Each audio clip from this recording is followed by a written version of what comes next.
मध्य प्रदेश में विकास के साथ विरासत की राजनीति को भी नई धार देने की तैयारी है। धार भोजशाला को लेकर हाईकोर्ट के फैसले के बाद अब सरकार के स्तर पर मां वाग्देवी की प्रतिमा को विदेश से वापस लाकर स्थापित करने की चर्चा तेज है। अयोध्या के बाद क्या भोजशाला बनेगी बीजेपी की नई राजनीतिक और सांस्कृतिक प्रयोगशाला? आइए देखते हैं।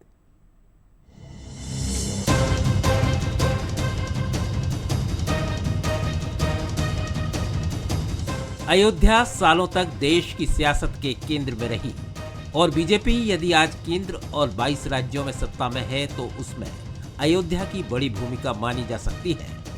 अयोध्या के बाद अब धार की भोजशाला 2029 के आम चुनाव के लिए बीजेपी की प्रयोगशाला बन सकती है। बीजेपी ने इसको लेकर पूरा रोड मैप तैयार कर लिया है।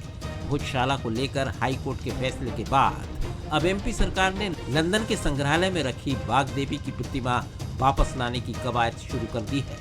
बीजेपी का दावा है कि ये केवल धार्मिक आस्था का विषय नहीं है, बल्कि भारत की सांस्कृतिक धरोहर को सम्मान दिलाने का अभियान है।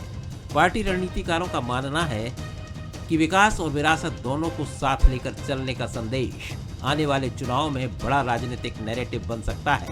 मुख्यमंत्री धार से पहले ही बड़ी घोषणा कर चुके हैं। लेकिन धार के आसपास की जो जमीन है, जितने विकास के काम है, वो सब करेंगे। हैं माता सरस्वती का लोक बनाने की घोषणा करते। धार के अंदर जितने पैसे लगे, पैसे की कोई कमी नहीं आएगी। वो सब होगा जो आपने चाहा। पुरातत्व का, पर्यटन का भी केंद्र बनेगा। भोजशाला के साथ साथ अब भोपाल स्थित बरकतुल्लाह विश्वविद्यालय का नाम बदलकर वाग्देवी विश्वविद्यालय करने की चर्चाएं भी जोर पकड़ रही हैं।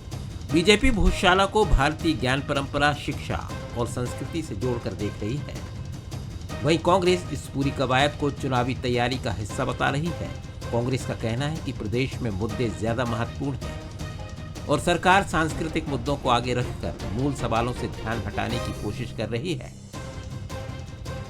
हालांकि बीजेपी का कहना है कि विकास और सांस्कृतिक गौरव एक दूसरे के विरोधी नहीं, बल्कि पूरक हैं। मध्य प्रदेश की सरकार हो चाहे केंद्र की सरकार हो, हमारा ये लक्ष्य है कि हम विरासत से विकास की ओर बढ़ रहे हैं। जहाँ तक हम वाग्देवी धार की बात करते हैं, तो जब उसकी हम विस्तार करेंगे, उसका लोक बनाएंगे, तो निश्चित तौर पर पूरे देश से, पूरे विदेश से माँ वाग्देवी के दर्शन करने के लिए लोग जब आते हैं, तो उसके माध्यम से बहुत सारे लोगों को रोजगार भी मिलता है। बहुत सारे लोगों को हमारे जो विरासत है उससे लोग परिचित भी होते हैं।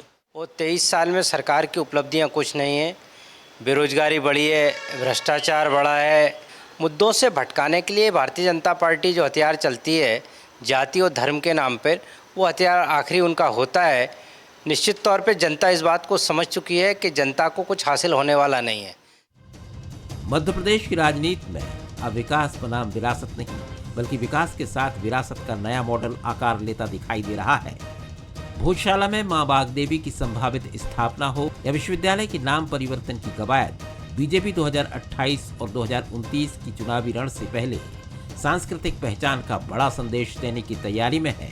अब देखना होगा कि जनता इसे सांस्कृतिक पुनर्जागरण मानती है या फिर कांग्रेस के आरोपों की तरह चुनावी रणनीति के रूप में देखती है। पंडित दीनदयाल उपाध्याय ये कहते रहे हैं, एक लक्ष्य, एक आदर्श, एक मिशन, और इसी पर भारतीय जनता पार्टी आगे बढ़ते हुए विरासत से विकास करती रही है।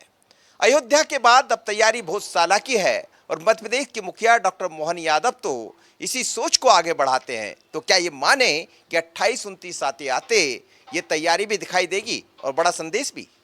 डिंपल के साथ मनोज सैनी, बंसल न्यूज, भोपाल।